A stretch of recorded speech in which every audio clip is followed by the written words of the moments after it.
Përshëndetje të gjithëve.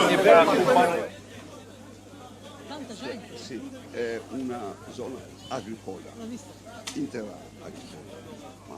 Të nderuar banorë të Kutallisë, Urës Vajgurore, Dimalit, Kuçovës, Beratit, Poliçanit, Skarparit, të nderuar fermerë që keni ardhur këtu takoni doktor Berishën. Ti urojmë gjithë bashku mirëseardhjen doktor Berishës me një duar tokitje.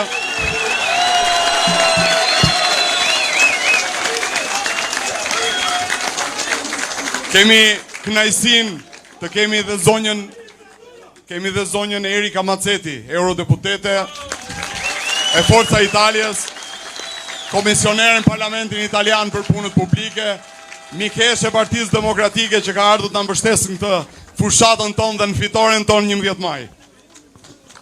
Ky është një takim i kërkuar nga fermerët e zonës Beratit, doktor Berisha. Zona më pjellore e Shqipërisë, nga fermerë njerëz ndershëm, që me djersën e tyre, me mundin e tyre, kanë ngritur të ardhmen e tyre në këtë vend. Dhe nuk duan të largohen nga ky vend, duan të punojnë me ndershmëri, pavarësisht se 12 vite është për gjithçka që ata të braktisin vendin e tyre, pavarësisht se sektori që ata përfaqësojnë është sektori më i përsekutuar në ekonominë shqiptare, që jep 20% prodhimit brendshëm bruto dhe merr 0.1% mbështetja. Ne kemi programin më të mirë. Ne kemi programin më të mirë për fermerët dhe bujqësinë shqiptare. Ky bashkëbisedim do zhvillohet pikërisht në këtë dritë. Pa humbur kohë, do t'ja kaloj fjalën kryetarit Partisë Demokratike, liderit opozitës, profesor doktor Sali Berishës.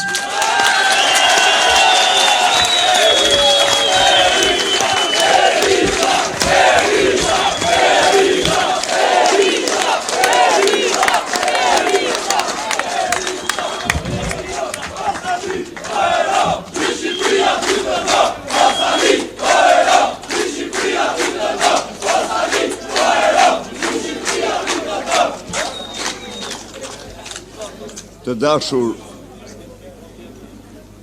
fermerë,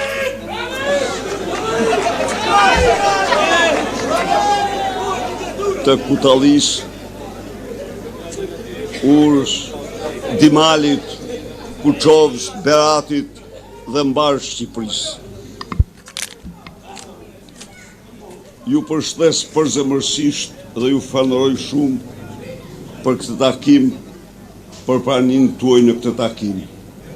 Unë dua gjithashtu të përshëndes sot këtu para jush mikeshën e shquar të Partisë Demokratike, timën dhe Shqipërisë, deputeten në Parlamentin Italian, zonjën Erika Maceti,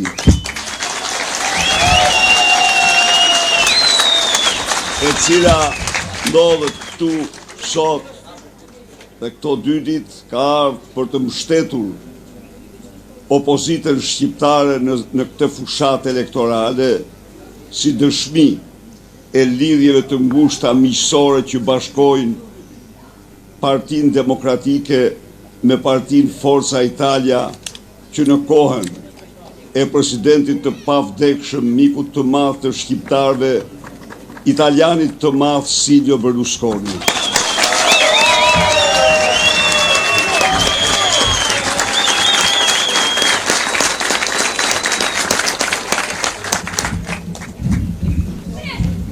I dashur Eno, drejtues politik i qarkut të Beratit,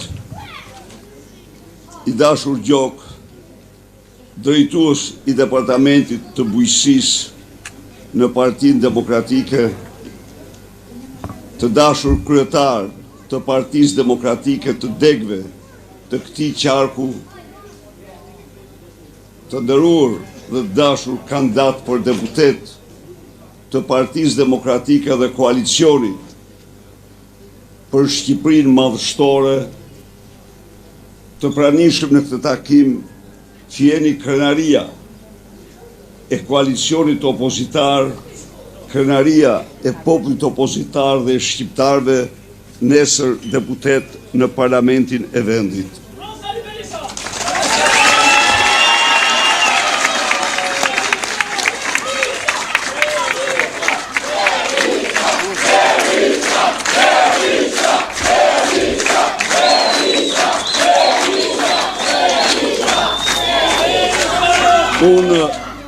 Unë vi sot të kju për të parashtruar programin tonë, me të cilin duhet të garantojnë çdo fermer të Kutallis, të Beratit dhe të mbarë Shqipërisë se ky program ka si qëllim më kryesor suksesin dhe rritjen e mirëqenjes të fermerëve shqiptar, të cilët ndërtojnë jetën e tyre me lumej djerse, mundi dhe sakrifica.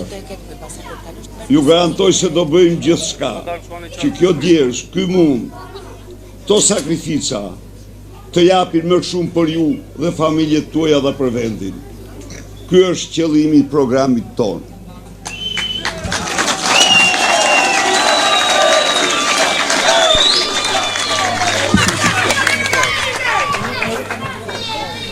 Ne konsiderojmë diskriminimin që u bë ju këto 12 vite një diskriminim të pafalshëm.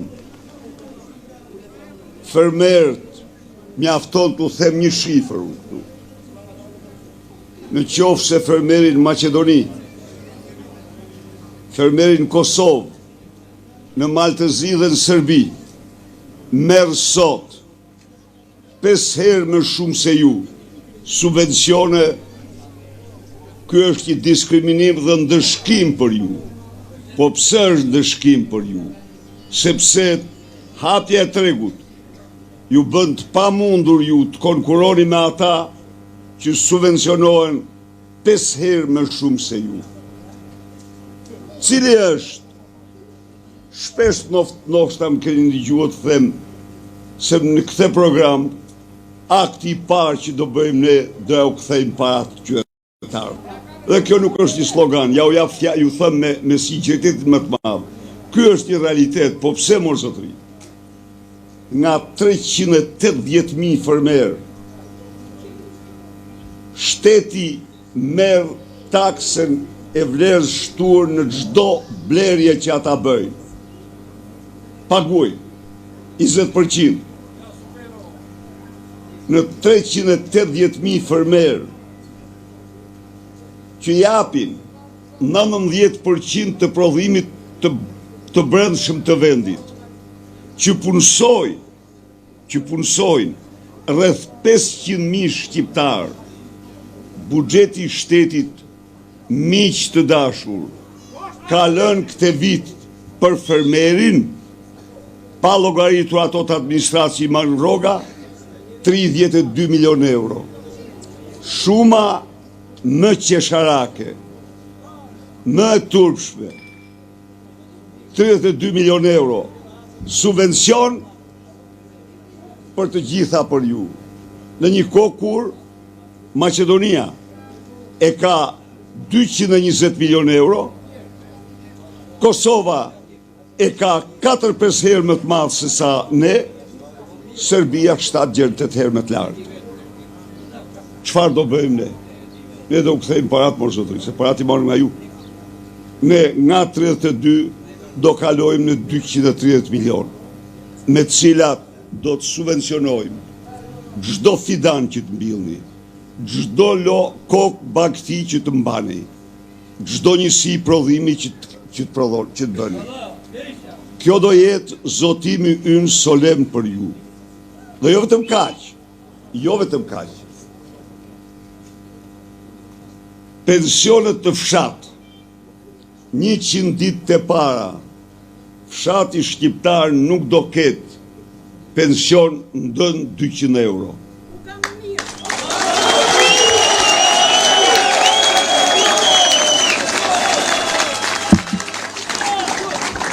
Vit pavarësisht çfarë pensioni është, i plot apo i pjesëshëm apo ku ta di unë, ai nuk mund të jetë më ndën 200 euro. Përveç kësaj, fshati do ketë kartën e konsumatorit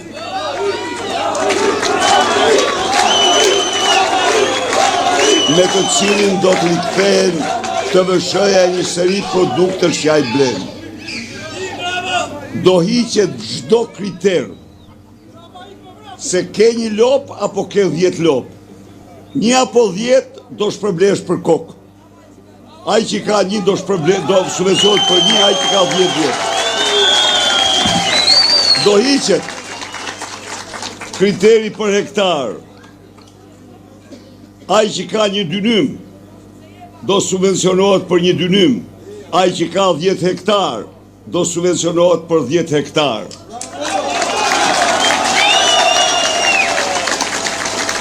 Ne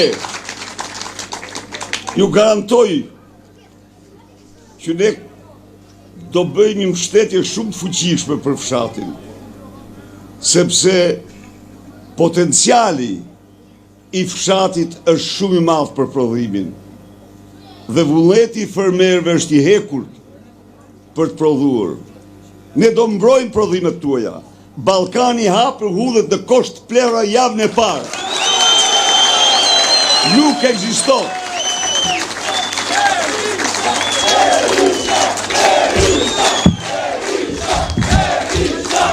Çfarë ndodhi miq? Çfarë drame e madhe? Myzeqeja arriti në 35.000 kokë lop race. Edhe po mirë të profilin e qumshit dhe të lopës. Hapen kufirin për prodhimet e Shumadis, futen ligjin në parlament për të hequr taksen për qumshtin pluhur dhe shtuan që rritën çmimet e inputeve bujqësore, dengu i barit, shkoj me shtret se litra qumshtit dhe fermerët u detyruan të therin lopë të racë që ishin fabrikat vogla qumshti në vetvete. Merë fund kjo. Ju garantoj ju se ne qumshtin pluhur do të avem taksen atje ku e meriton dhe do jetë qumshti juaj që do preferohet dhe do shitet në tregun shqiptar dhe gjithë prodhimet tuaja.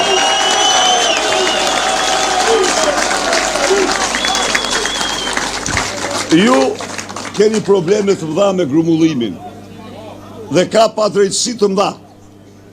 Tani, grumulluesve, unë u them këtu që ne i mbështesim, ne jemi të gatshëm t'i kreditojmë me kredit buta dhe me lehtësirat të tjera, por çmimet nuk mund t'jenë monopol, nuk mund t'jenë çmime që të vrasin prodhimin. Ja. Ka një praktik. E ajo praktik në raportin midis fermerit dhe grumulluesit ekziston një praktik. Ose ai raport zgjidhet me një bord të përbashkët, grumullues dhe fermer, të cilët bien dakord me çmimet e grumullimit, duke llogaritur kosto dhe çdo gjë, ose pastaj qeti do të detyrohet të krijojë bordin e tij dhe nuk mund të pranojë që të trajtohej ju nga grumbulluesit si indiant nga Kristofor Kolombi, që u çote copa pas qyra shoh mirë të Flori. Kjo nuk ndodh më. Jo. Nuk nuk ndodhë, e diu. Shkone atje të Treg Lushtjes. Se si shytet, me dajak diktojnë çmimet. Merë fun ajo. Merë fun. Çmimi do përcaktohet nga bordet përbashkëta, ose pastaj do merren praktika tjera dhe nuk mund të trajtohen fermerët që krijojnë prodhimin me djersa ashtu në mënyrë të tillë si trajtohen sot. Merë fun ju aftë fjalën këtu. Së dyti, grumulluesit nuk ju paguajnë faturat në mjaft raste. Keni respektin më të madh për grumulluesit, por ata do të detyrohen të marrin licencën kur të kenë bërë sigurimin në një kompani sigurimi. Çfarë do thotë kjo? Çfarë do thotë kjo? Kjo do thotë don grumulluesi, kompania e sigurimit do paguajë çdo faturë të pa paguar nga grumulluesi. E ka Maqedonia. Nuk po shpikim, asgjë s'po shpikim. Jo, e ka vendi fqi. Shkon dhe i merr kompaninë e sigurimit. Ti do japish atij lek, sepse ai shiti prodhimin, ai do prodhoj përsëri. Nuk mund të krijohet ky zinxhir. E kemi deklaruar të vëshëja simetrike javën e parë dhe të vëshën e përfitoni ju dhe jo grosistët.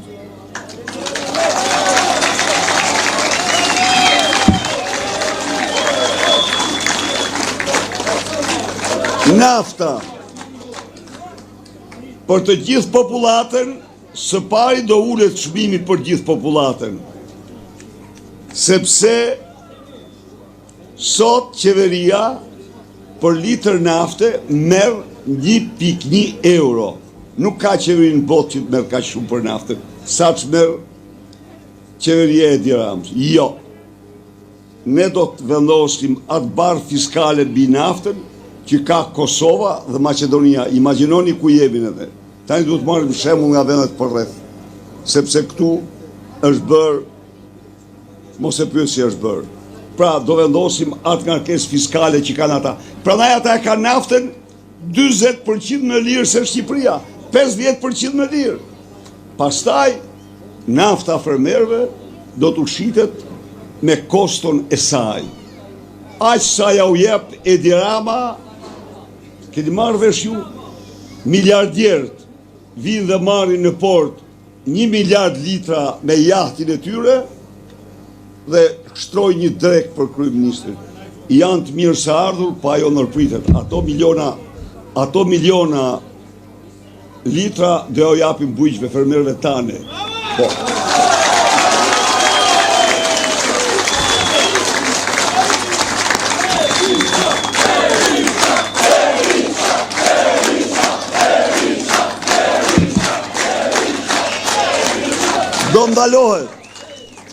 Do ndalohet importi i inputeve bujqësore që nuk shiten në Bashkimin Evropian. Dhe çdo import i tillë do shpallet krim i rënd. Nuk ka pse të vinë pesticid dhe insekticid kancerogjen dhe t'ja u prishin prodhimet ju. Këto i bën mafja, nuk i bëjnë tregtar të ndershëm. Dhe i pari që do të kapet duke sjell inpute që nuk shiten në 2 vende anëtarë të Bashkimit Evropian, absolutisht do dënohet për krim të rënd në Shqipëri.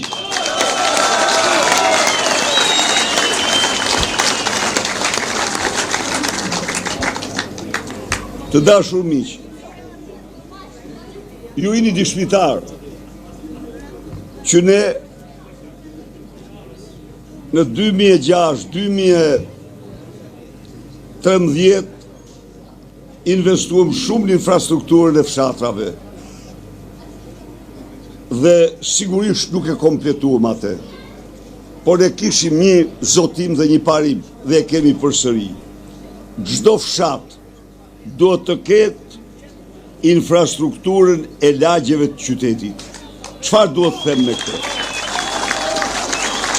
Çfarë duhet të them unë me këtë? Duhet ketë rrugët, furnizimin me ujë, kanalizimet, furnizimin me energji, shkollën dhe qendrën shtetësore. Ne ecëm fort në këtë drejtim.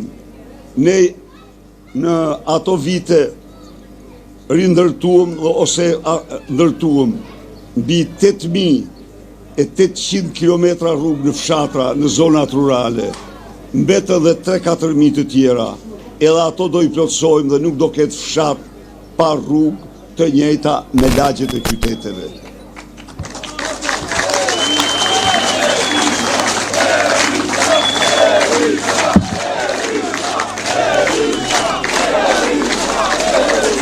Miq, e ndëgjuhet besoj që shqiptarët, njeriu që premtoi shtetësi falas, e shkatroi sistemin dhe sot ju paguani për shtetin tuaj, familjarëve tuaj, 3 ose 4 herë më shumë se çdo popull tjetër antar i Bashkimit Evropian. Shqiptar, statistika e fundit e Institutit Statistikave tregon se shqiptarët paguajnë në vit 820 milion për ilaçe, analiza, kujdes shtetësor. Shqiptarët në vit, buk si buk, jo ushqime në tërësi, shpenzojnë 220 milion euro. Pra, për ilaçe sot në Shqipëri shpenzohet 4 herë më shumë. Cili është zotimi ynë për ju? Zotimi ynë për ju është ky. Së pari, lista e banave të rimbursueshme, që do paguhen nga shteti 100%, do t'jetë lista që paguhen sot qeveria italiane për qytetarët italianë. Ky është premtimi ynë. Ky është premtimi ynë për qytetarët shqiptarë. Do të dyfishojmë buxhetin për shtetësinë, sikur do dyfishojmë për bujqësinë. Do zhdukim. Sot kujdesi shtetësor në një farë mënyre për fatin më të keq është në një raport apo është vendosur në kontroll dhe mafjes. Qa ndodh sot? Shkoni smuri me urgjencë në spital publik. Edhe ky rast është konkret. I ka ndodhur një bashkëpunëtori tim. Ju bllokua arteria e qafës. Shkoj në spital publik, ja diagnostikuan, i thanë ke bllokim. Mirë, pa ajo të dëmton trurin shumë. Tani i thanë, për ta hequr, nuk ta heqim ne, do shkoj në spital privat. Shkoj në spital privat, pagoj 2-3.000 euro. Kjo i ndodh çdo shqiptari. Në një kohë kur spitali publik ka të gjitha mjetet, atje ndahen parat. Kjo merr fund. Ky sistemi degraduar shtetësor do të ndërshkohet dhe unë ju garantoj se ju do të keni sistem shtetësor që meritoni dhe se parat që do paguani do të jenë sigurimet shoqërore, sigurimet shtetësore që janë të detyrueshme për gjithë qytetarët në Europë dhe në botë, kurse tjera do paguajë çdo gjë shteti për ju. Kështu që edhe këtu ne shënojmë një ndryshim të madh. Për fëmijët tuaj, shkollat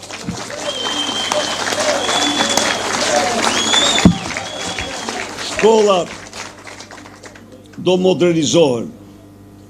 I siguroj mësuesit se nuk do ketë shkurtime në numrin e mësuesve. Jo.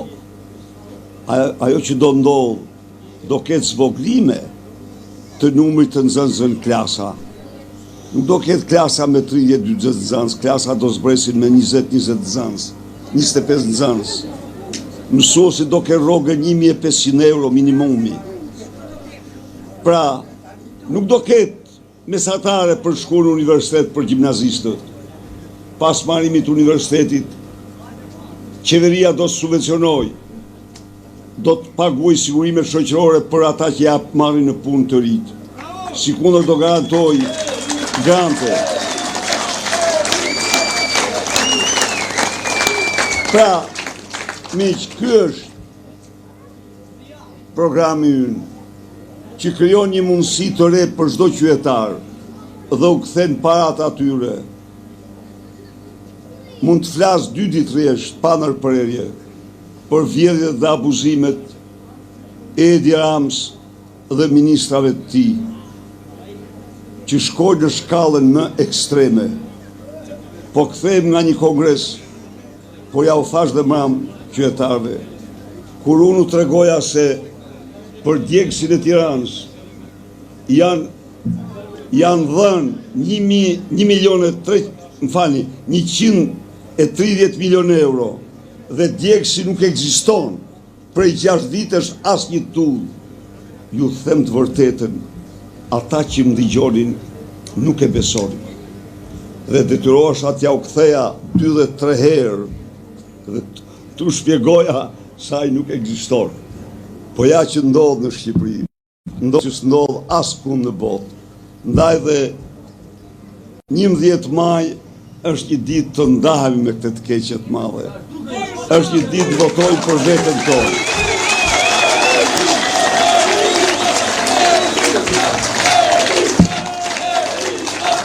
Ne do vazhdojmë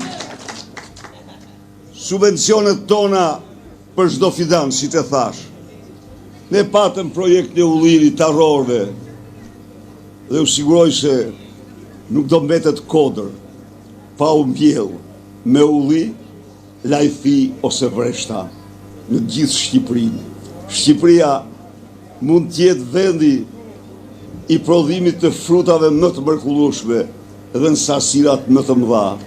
Është një kopsht natyror i vërtet, por ne sigurisht do të subvencionojmë dhe bimë të arave dhe të gjitha llojet e prodhimeve. Banka e zhvillimit do ketë një sektor të veçantë për bujqësinë dhe do çlirojmë nga këto mikrokredit, se edhe këto me interesat e larta ju sjellin shumë të lashe ju. Ne do garantojmë për ju kredit buta nga Banka e Zhvillimit.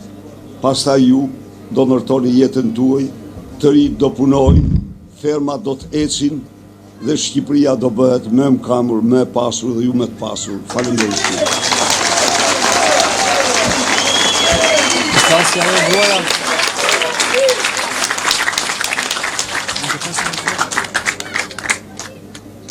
Votar numrin! Votar numrin!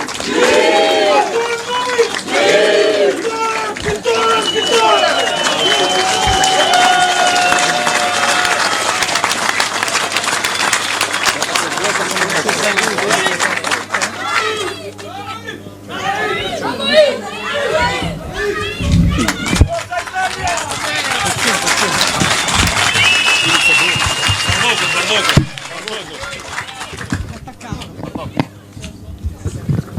Grazie a tutti e buona giornata a tutti.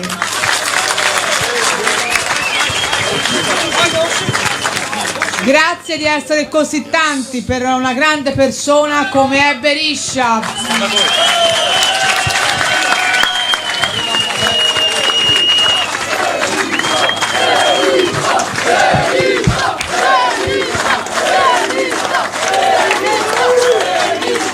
Avete la fortuna di avere una bella terra, siete delle belle persone, perché noi italiani sappiamo quanto valete, vi abbiamo presi a braccia aperte e voi avete dato tanto al nostro paese, siamo orgogliosi di essere amici.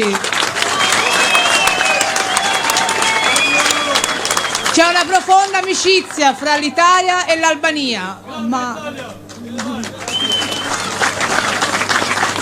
e questa amicizia deve essere ancora più rafforzata e lo possiamo fare solo con il primo ministro Berisha.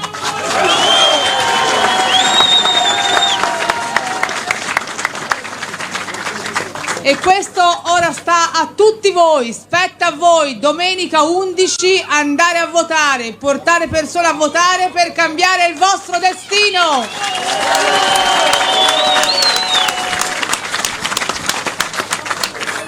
Possiamo fare tante cose fra il Parlamento italiano e il Parlamento albanese, ma dobbiamo collaborare e cooperare con una persona come Berisha, che conosce l'economia, il territorio, l'agricoltura e le infrastrutture, la sanità, la scuola di questa bellissima nazione.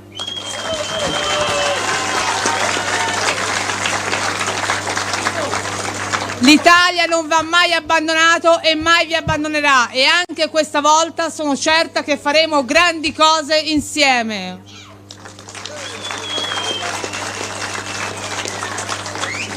Il governo italiano di centrodestra sta puntando molto su tutti i paesi vicini, amici, e soprattutto per lavorare insieme, perché il lavoro dà dignità e noi vogliamo rendere dignità a tutti i cittadini europei e vicini a noi.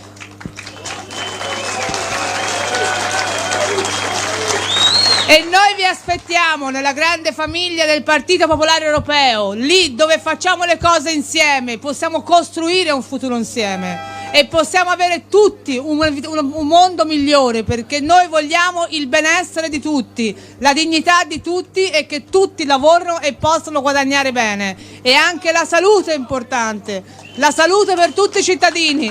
Vedo tantissime bambine e bambini che hanno il diritto di crescere in un paese sicuro, un paese con una sanità certa, una scuola certa, una giustizia certa, perché gli imprenditori devono tornare a investire in questa bellissima terra e voi potete lavorare insieme, per cui mi raccomando, andate tutti a votare domenica 11 maggio, ma convincete amici, parenti, conoscenti, perché oggi il destino dell'Albania è nelle vostre mani. Con il voto potete cambiare questa nazione.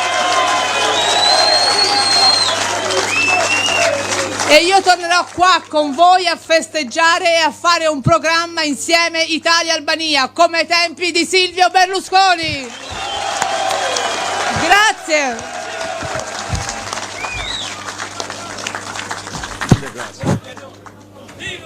Faleminderit. Siç e tham dhe në hyrje të takimit, ky është një bashkëbisedim i doktor Berishës me fermerët e zonës për çështje që kanë lidhje me programin e Partisë Demokratike në ndihmë të fermës, të bujqësisë edhe të zhvillimit të tyre. Ju lutem, kush e do fjalën, pyetje, komente, ndonjë gjë që duhet sqaruar, ta mbajmë sa më shkurt, t'i japim mundësi që të gjithëve që të flasin edhe të bëjmë pyetje për këtë program.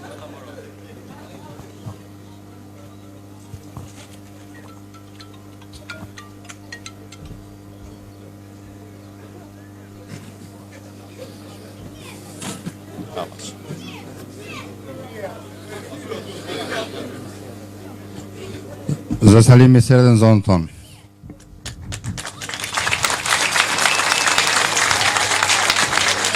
Faleminderit. Jam i demokratin zjarë që kam vite që votoj Partinë Demokratike. Si kryetar këshilli është çdo gjë. Për votat. Për bujqësinë keni idenë ç'po ndodh për momentin në fshatin ton? Në fshatat përreth? E keni idenë? Një pyetje, kaq thjesht. Urdhoni. Një pyetje thjesht, e keni idenë ç'po ndodh në fshatin ton, në fshatet këtu përreth për bujqësinë? Konkretisht, Do falni pak, ha? Mos për bujqësinë në tërësi, e thash që në fillim, nuk kisha që falë. është e diskriminuar totalisht, e injoruar për të mos thënë ndëshkuar, se një qeveri që vendos taks asimetrike është qeveri armiqësore ndaj fermerëve. Që në këtë moment ka vetëm këtë. Të vendosish taksën asimetrike, i thua grumbulluesit, merr prodhimet e importit dhe lea u këtyre prodhimet në fush. Nuk e bën asnjë qeveri në Europë. Nuk hap asnjë qeveri në Europë. Kufirin siç e hapi ky me Ballkanin e hapur. Asnjë qeveri nuk heq taksën mbi qumshtin pluhur në mënyrë që të shterrojë qumshtin e lops. Pra, u dhash disa, pastaj fola për buxhetin. Buxheti për bujqësinë është 1/5 e atij që duhet të jetë. Këto janë sigurisht pasoja në çdo vend, ndryshojnë sipas vendeve. Por këto janë në një mënyrë ose një tjetër janë me pasoja shumë të rënda për fermerët dhe për falimentimin e fermave. Këto sjellin falimentimin e fermave. E kuptova shumë mirë përgjigjen tuaj, por në këtë moment ne si fermerë të gjithë këtu, se shumë nga këta mund të jenë 90%, 95% janë demokratë. 1-5% që mund të jenë socialistë. Mund votojnë votat e tjera, pak në cika. Po 95% i ke demokratu, dhe unë personalisht kam qenë dhe kryetar, këshilli për votime dhe çdo gjë. Ashu. Sot unë po e shes domaten nën kosta. Ashu. Tashti, që unë t'u them fëmijëve të mi, jetoni këtu në Shqipëri, sepse këtu do ketë një të ardhme të shumë të bukur. Dhe fëmija im nesër më thot, ti baba më premtove një të ardhme. Ku është kjo ardhmja? Me çfarë mund t'ja vun atë ardhme aty kur sot domatja është 700 lekë domatja, kile domatës, kilogrami domatës. Kur? Do më falni pak. Po. Se shumë mund të flasin këtu, por flas një realitet. Ndërkohë, plerat kimikate janë në kulmit. Se bëhen shumë mediatike pesticide. O përdoren pesticide në Evropë, nuk përdoren në Ballkan. Nuk ka shans këtu dhe ne. Bëhet domatja për 4-5 ditë e kuqe, nuk përdoren. Ashu. Bëhet mediatike dhe na nxjerr namin e keq. Ne në Evropë për pesticidet. Një zotëri këtu të ne para pak kohësh ka hyrë në burg për gjëra të kota. Pa arsye. Pse? Se ishte demokrat i zjarrt.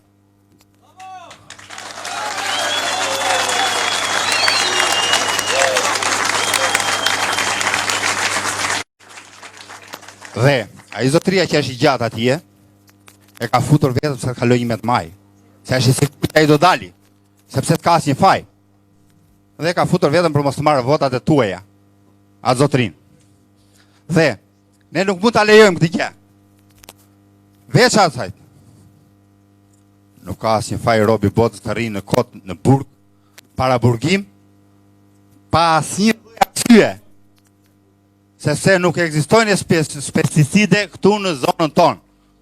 Nuk ekzistojnë. Këto janë mediatike. Si mund ta zhdukim ne këtë?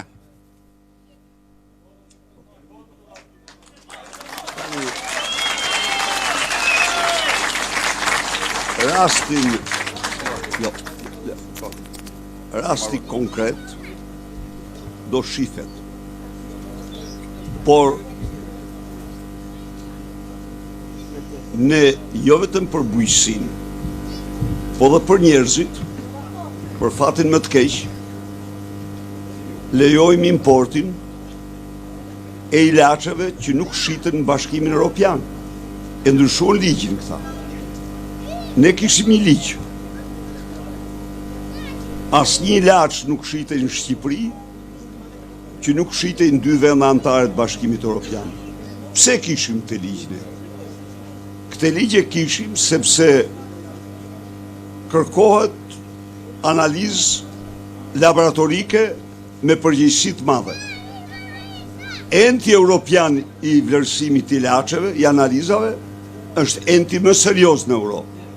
Dhe kur ky ent i miraton ilaçet për të shitur në një vend apo 2 vende të Bashkimit Evropian, atër Shqipëria mund ta blejë atë ilaç. I sigurt se qytetarët marrin një ilaç të efektshëm. Çfarë bëri ky?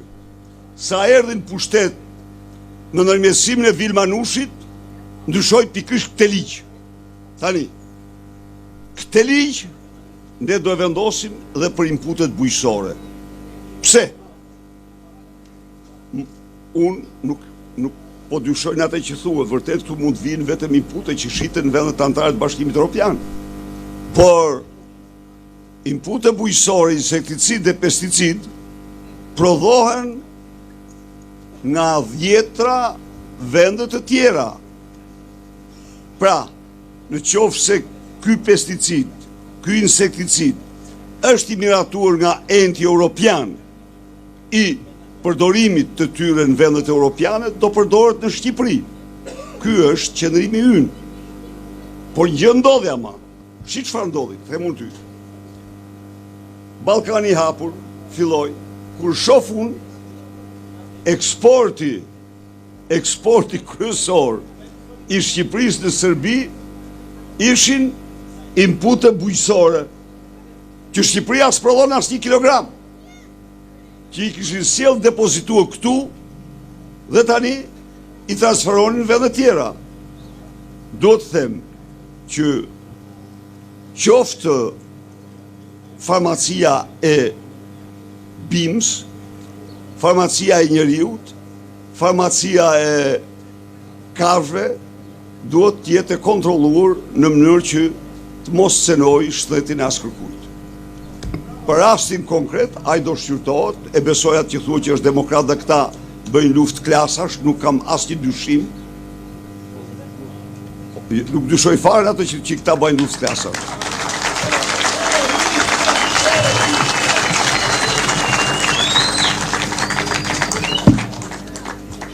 Arsyeja për çfarë e them që kjo është e sigurt.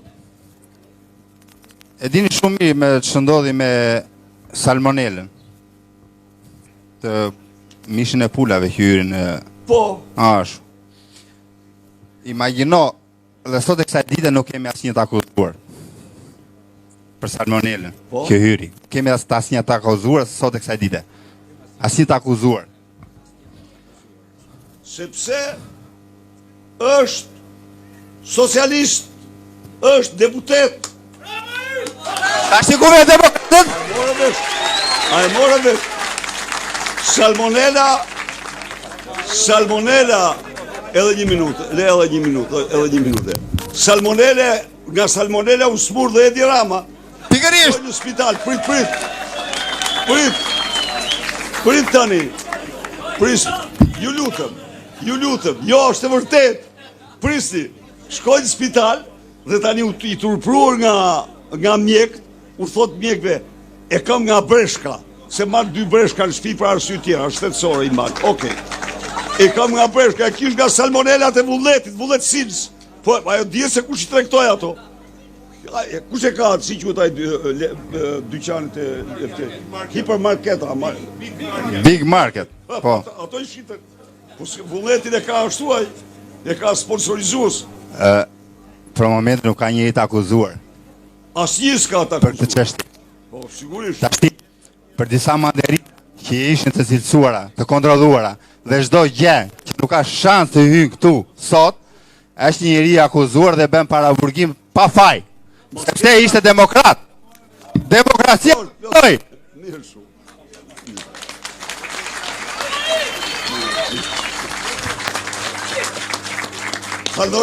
Të falënderoj shumë për ndërhyrjen. S'ka.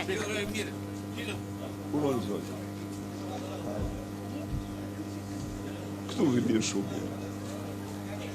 Ju falemderit njërë për mundësin që mu dha që të flasë. Dhe ju urojmë mirëseardhjen. Kisha vetëm një diçka. E kam kërkuar me sy, e kam takuar atë djalin atje, Andi Mustafaj. Po? Pse e them këtë? E kam parë mbrem të kësyri të ve. Po. Dhe i them të gjithë bashkëfshatarëve të mi. Jemi vëllezër, jemi motra, sot jemi në këtë moshë, nesër do shkojmë atje lart, do përcjellim njëri tjetrin. Por, një gjë duhet ta dinë fort mirë. Sepse të arrish në qeveri, duhet të jesh një familje e sakt një herë, me dinjitet. Në rast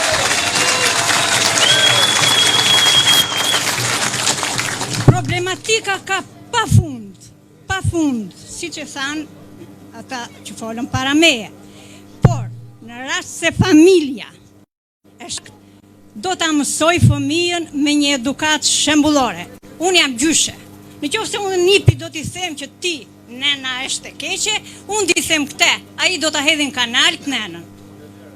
Në rast se unë do ta mësoj që e kemi xhan nenën, dhe do punojmë për nënën, sepse dhe ajo na ka rritur, atëherë duhet të dalë me gjithë këto fjalë, e para është dinjiteti, është morali. Kam pak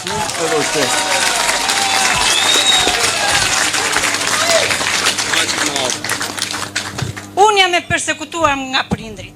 Tek të persekutorit kam ardhur këtu. Familje të nderuara. Ashtu gëzoj dhe t'jenë të gjitha familjet. Nuk ka socialist shembullor, ka demokrat shembullor. Kam parë 800 peka live.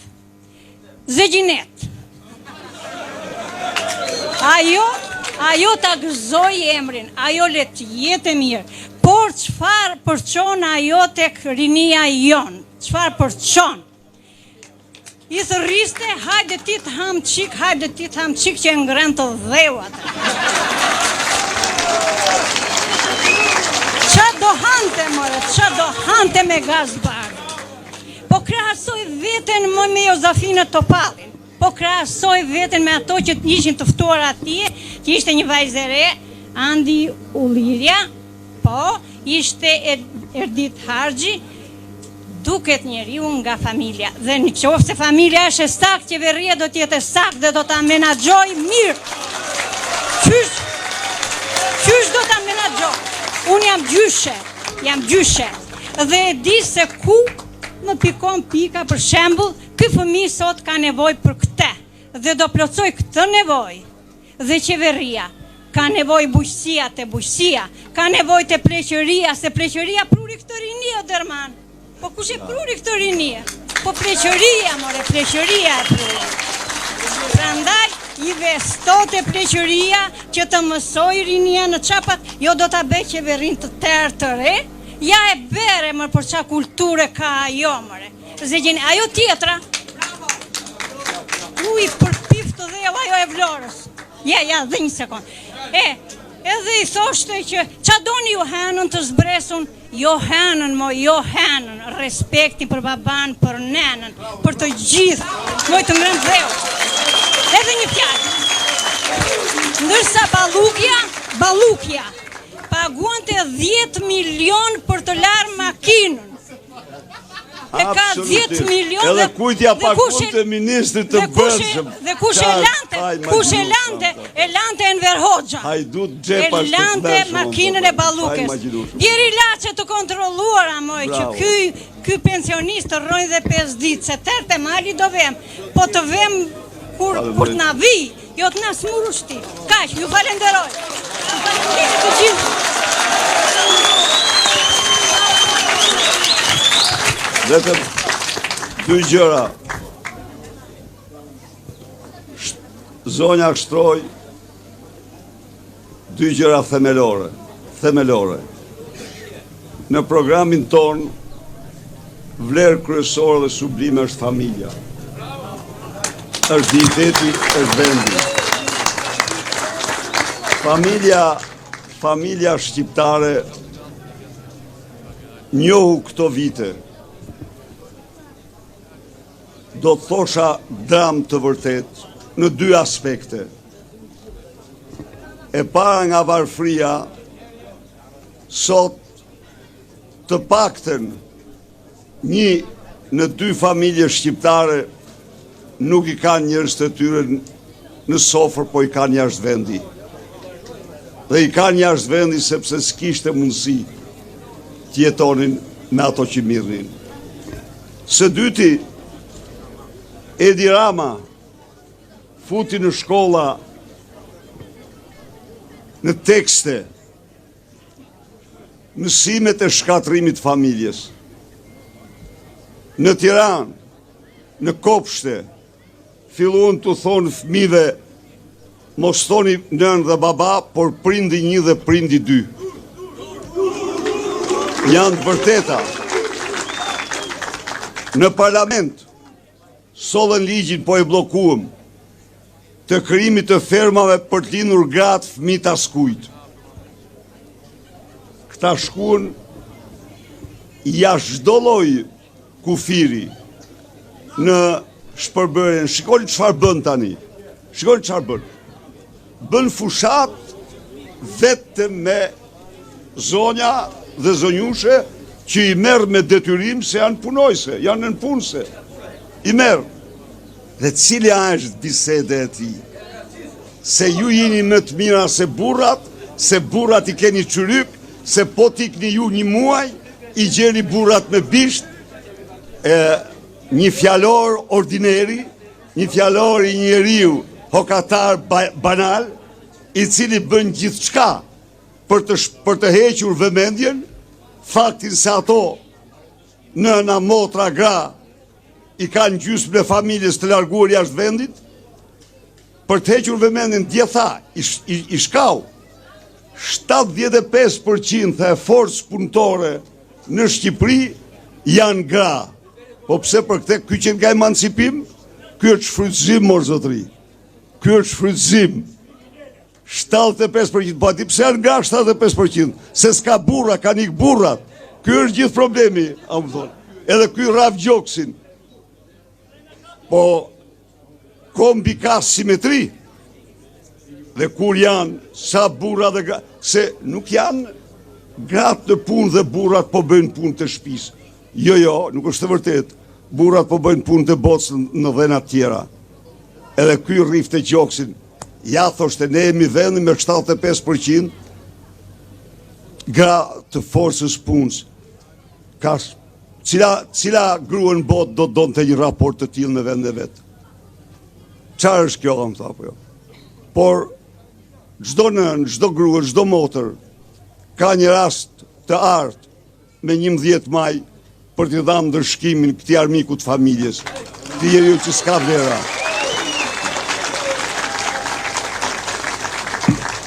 E tha bukur, 10.000 euro për lavazh makine, ajo zonja,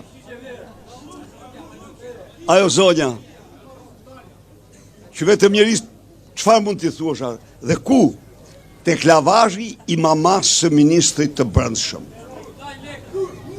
Tek lavazhi, mamaja 70 sa vjeç, me sipërmarrje në emër, ajo është e djalit e ministrit, dhe ministrja, zëvendëskryeministja, çon makinë dhe e lanë.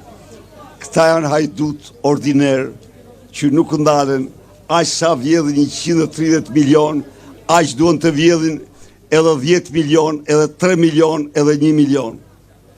Po si mundet? Dhe të smurt në spital onkologjik pa ilaçe. Smurve u bie telefoni, këto 2 muaj nuk keni ilaçe. Smurve u bie telefoni, këte muaj nuk punojnë aparaturat, mos hajti.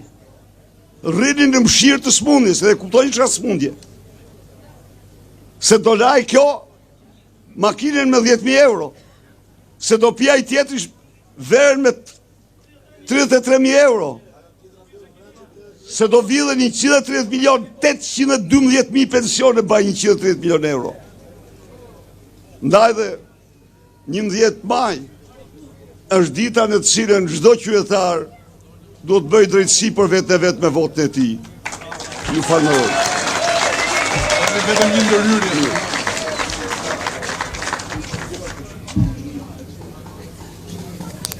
Doktor, përshëndetje, me se na erdhën. Një problem madhor i kësaj zone këtu është sistemi i kanalizimeve të ujrave të zeza dhe ujrave të bardha, që është realisht një problem. Dhe sistemi i vaditjes për serat, fermerët vjen në sezoni i dytë dhe vojnë shumë të kjo pjesë. Duhet ndërhyrje urgjente. Tani, Faleminderit. e para, thash, projekti ynë është çdo fshat me infrastrukturë lagje në qytetit. Çka do të thotë? Kanalizime, të ujrave të bardha, të zeza, ujësjellsi dhe energjia elektrike, rrugët të njëjta me një lagje qyteti. Dhe u garantoj se kjo do realizohet. Aq sa duket. Po unë jap ju fjalën derit se kjo do bëhet.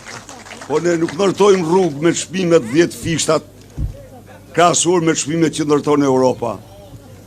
Shqiptarët do vi dita ta marrin vesh se çfarë vjedhje të mërshme kanë bërë këta parave të tyre. Kurse për vaditjen, projekti ynë është çdo vit 70 milion euro investime për vaditjen, kullimin dhe mbrojtjen e tokës.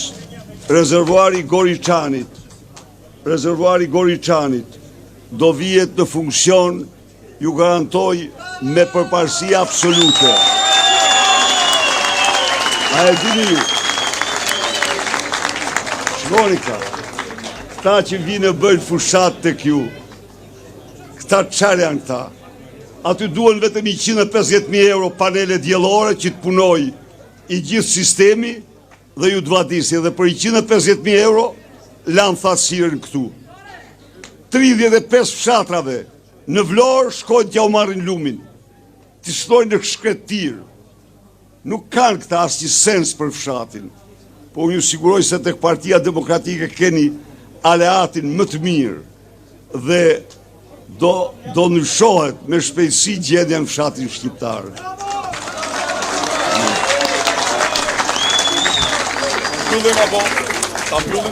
Jo, e ka,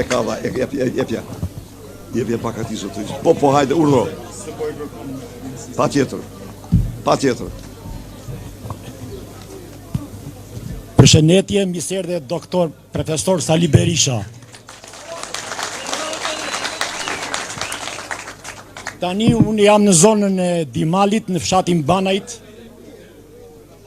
Në kohën e Enver Hoxhës, se po i zë dhe emrin, ka qenë një kanal qush me emrin Berat Urekuqit, 17 km i gjatë. Në kohën e ishte me dhe. Në 2002 ky kanal është bërë me beton, edhe sot e kësaj dita i kanal nuk sjell një pik ujë. I riparot njërë 4-5 vjet me 300 milion euro. Ku u gjenë këto lekë që i riparot e ne zvadisim. Po rritër ditën e ditës, kemi shpor një çpim të vogël, thatë pusi rri atje, grumullon, ne s'pëmpën prapë. Ne torturojmë i zoti profesor doktor Sali Berisha. Tani, ku gjenë këto 300 milion euro në 12 prill të 2022 është riparuar ky kanal. Qa benin, prishtin bakinën me varre edhe hidhin qikë që menë të re që të justifikosh puna. Beni ura, kote ura. Tani, i vemi janë kojmi në bashki, kjo uj, e di me qa vjen zoti profesor doktor, vjen nga Berati, zjet diga dhe hynë në kanal, pas një loj energjie. Ere zjet diga dhe vjen ujti është për natë për fshatat nga Lapardhaja, nga Morava, në Urvajgurore, në Qiflik, në Arrës, në Banajt, në Shejt, në Gajt, në Syzes. Qësa fshatra vadisin me atë kanal. është kanal i vdekur. Ti vetë ankohesh, ata të bëjnë presion. Janë zënë, janë bërë këshu, u musën këshu, po dojtë gjithë të fond. Po mire kanalet janë, pse së bëjnë kanalet? Kur kanalet me beton? Pra nëj, zoti profesor doktor Sali Berisha, unë kam besimin që të kanal në 12 maj ti do të shikosh atë bera teksin, në i pisha të ujtin dhe në Urkuqit. Absolutisht po. Suksese, doktor. Ja fjalën po, faleminderit po. Shumë faleminderit. Shumë faleminderit. Edhe ju. Ta mbyllim, doktor? Ta mbyllim? Po. Ta mbyllim. Faleminderit shumë për prezencën tuaj sot. E di që kërkesat janë, por jemi në fushat dhe kemi të tjera. Falenderojmë doktor Berishën për prezencën e tij, edhe zonjën Maseti.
Anda që po besojmë anda?